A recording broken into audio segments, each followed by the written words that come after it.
इसलिए मेरे भाई बहन, कुंती ने यह नहीं मांगा कि मेरे बेटा राज्य यूं ही करता रहे। कुंती ने यह नहीं मांगा कि मेरे बेटे का साम्राज्य और फैलता रहे। कुंती ने क्या मांगा आप लोगों को मालूम है। विबदः न विबदः संतु न सस्वत् तत्र तत्र जगद्गुरो भवतो दर्शनम यस्या पुनर्भव दर्शनम। हे कृष्ण, अगर तुम मुझे देना चाहते हो तो दुख दे दो, विपत्ति दे दो, मुसीबतें दे दो। मुसीबत, दुख, तकलीफ क्यों? बोले इसलिए कि जब जीव सुखी होता है तो सबसे पहला काम करता है वो आपको भूलता है, और जब जीव दुखी होता है तो सबसे पहला काम करता है वो आपको याद करता है। सुख की सबसे बड़ी बेईमानी है कि वो भगवान को भुला देता है, और दुख की सबसे बड़ी ईमानदारी है कि वो भगवान को याद दिला देता है। अच्छा एक बात बताओ, जो तुम्हारा कल्याण कर दे वो अच्छा, या जो तुम्हारा विनाश कर दे वो अच्छा? जोर से बोलो। एक बात बताऊं, दुख तुम्हारा कल्याण करता है और सुख तुम्हारा विनाश करता है।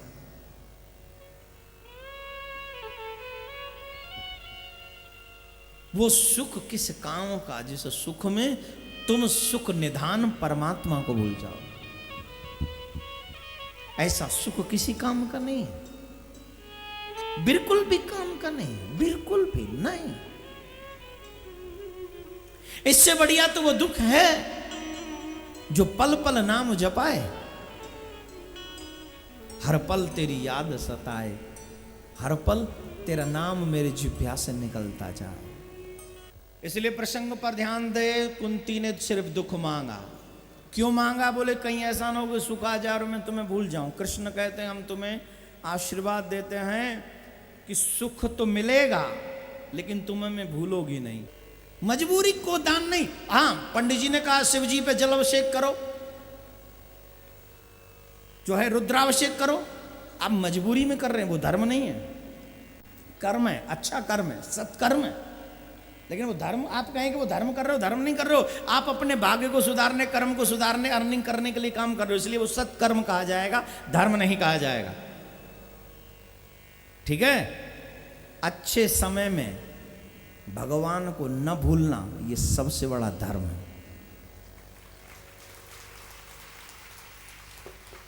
खूब ढेर सारा धनवान हो, तेरी तबीयत खराब ना हो जाए जब भागवत हो तेरे शहर में, क्योंकि तेरी तबीयत खराब नहीं हुई है, तूने मजबूरी में कहा है। क्या बोले?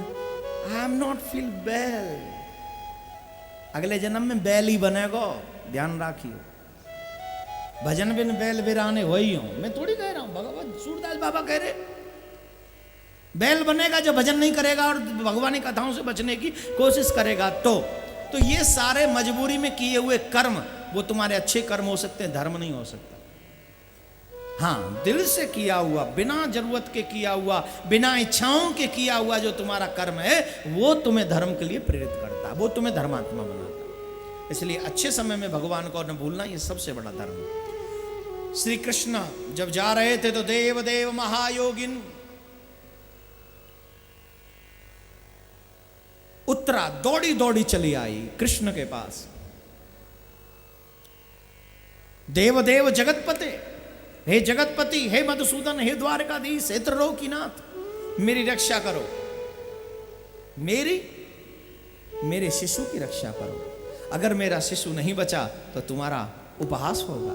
कृष्ण कहते हैं चिंता मत कर, तेरा उपहास नहीं होगा, तेरा सम्मान होगा, और तेरा सम्मान होगा तेरे बच्चे का भी सम्मान होगा। भगवान गर्भ में पहली बार गए हैं आज, और आज उत्तरा के भाग्य का वर्णन कोई नहीं कर सकता। इस दुनिया में आज तक कोई भगवान को गर्भ में धारण नहीं कर सका है। भगवान कभी गर्भ में नहीं जाते हैं, कभी नहीं। देवकी के भी गर्भ में नहीं गए, कौशल्या के भी गर्भ में नहीं गए। तो बोले भगवान प्रकट हुए लेकिन आज उत्तरा के गर्भ में गए, क्यों? भगवान हर उस जगह चले जाते हैं चाहे वो कितनी भी दूषित क्यों ना हो, जहां धर्म की रक्षा हो, भक्त की रक्षा हो। अहम भक्त पराधीना, भक्तों के अधीन हूं मैं। और भक्तों पर अगर संकट हो तो मैं ये नहीं देखता कि प्लेस कैसा है, मैं दौड़ पड़ता हूं। और आज उत्तरा के गर्भ में भगवान पहुंच गए, और आज उत्तरा माँ तो धन्य हो गई, क्या कहे। आज ऐसी किसने सौभाग्य पाया होगा, भक्त और भगवान दोनों ही एक समय माँ धारण कर रही अपने गर्भ में। हे भारत की माँ, तुम जगत जननी हो, तुम सौभाग्यवती हो, तुम सुयोग्य माता हो। क्यों? क्योंकि तुमने भारत में जन्म लिया है। हमारे ही पूर्वजों ने राम कृष्ण को पालन पोषित किया है। वो राम कृष्ण जो जगत का पालन पोषण करते हैं, भारत की माता है उनका पालन पोषण। अरे भाई, कई अमेरिका में जाके तो अमेरिकन माँ का दूध पिया हो कृष्ण ने? पिया है क्या? बोलो। ये भारत की माताओं को चुना क्यों? बोले इनका दूध दूध नहीं है, अमृत है, अमृत। और भगवान को जब अमृत पान करने की आवश्यकता होती है तो यहां आता। जब जब भगवान को अमृत पान करने की इच्छा होती है तो धराधाम पर आ जाता है। तो भगवान को दूध पिलाने वाली है भारत की माताओं, अपने आप को जागृत करो और वीर योद्धा पुरुष प्रकट करो, भगवान के भक्त प्रकट करो, जो इस भारत का सृजन कर सके, जो इस देश का निर्माण कर सके, और जो अपने धर्म को बचा सके, जो कृष्ण के पद चिन्हों पर चल सके, जो अर्जुन बन सके, जो भीम बन सके, जो धर्मराज बन सके। ऐसे योद्धा वीर पुरुष प्रकट करो। कायर पैदा मत करना। कायरों की जरूरत इस देश को नहीं है, न हमारे धर्म को है। राधे राधे बोलना पड़ेगा। कृष्ण धराधाम छोड़कर चले जाते हैं। पांडवों को पता चलता है, बिना एक क्षण की देरी किए। देखो, ये पांडवों का ही विश्वास है, ये पांडवों का विश्वास है। क्या? सुनो जरा ध्यान से, कितना सुंदर। जिस समय पांडव इस धराधाम को छोड़कर गए, परीक्षित को राजा बनाकर गए। बहुत ज्यादा बड़े नहीं थे परीक्षित, और राजा बनाकर चले गए। और युद्ध में सारे लोग तो नहीं मरे थे। युद्ध जब समाप्त हो गया तो कुछ तो दुश्मन बचे होंगे। जब उन्हें यह पता चला होगा कि पांडव नहीं है तो आक्रमण नहीं करेंगे। क्या ये डर उनको नहीं सताया? नहीं सताया। क्यों? बोले जिसने इस परीक्षित की गर्भ में रक्षा की, वो हरदम हर पल इस परीक्षित की रक्षा करने के लिए इस धराधाम पे मौजूद है। ऐसा विश्वास मन में जगाते चलो। कृष्ण गोविंद गोपाल गाते चलो। आएगी उसे याद, अवश्य आएगी। छोटे से बालक के हवाले पूरे भारत का साम्राज्य सौंप दिया, सिर्फ भगवान के भरोसे। और पांडव चले गए स्वर्गारोहण के माध्यम मार्ग से भगवान के धाम प्रस्थान करते। यहाँ परीक्षित की गाथा आप लोग सब जानते हैं। परीक्षित बहुत धर्मात्मा है, बहुत धर्मात्मा है परीक्षित, बहुत। एक बार की बात है, कलयुग से सामना हो गया राजा परीक्षित का।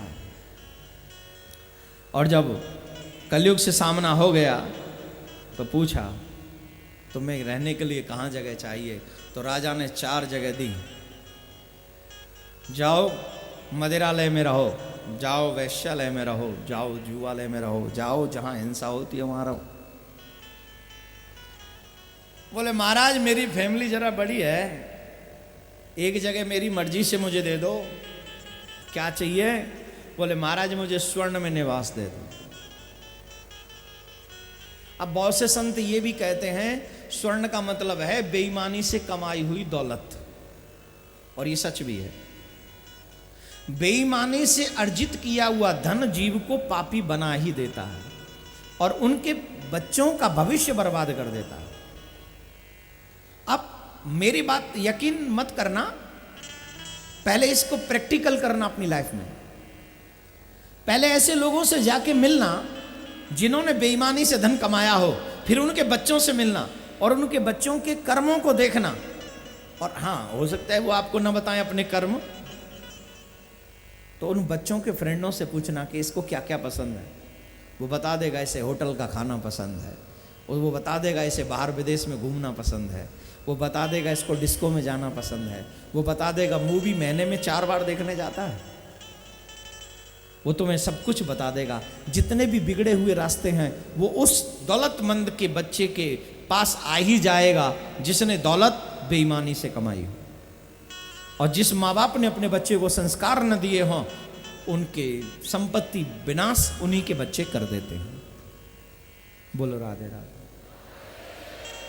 You will decide what you want. तुम चाहते हो तुम्हारे बच्चे सुधरे या बिगड़े? अगर तुम चाहते हो तुम्हारे बच्चे बिगड़े तो आप एजुकेशन करा दो जैसी आजकल होती है।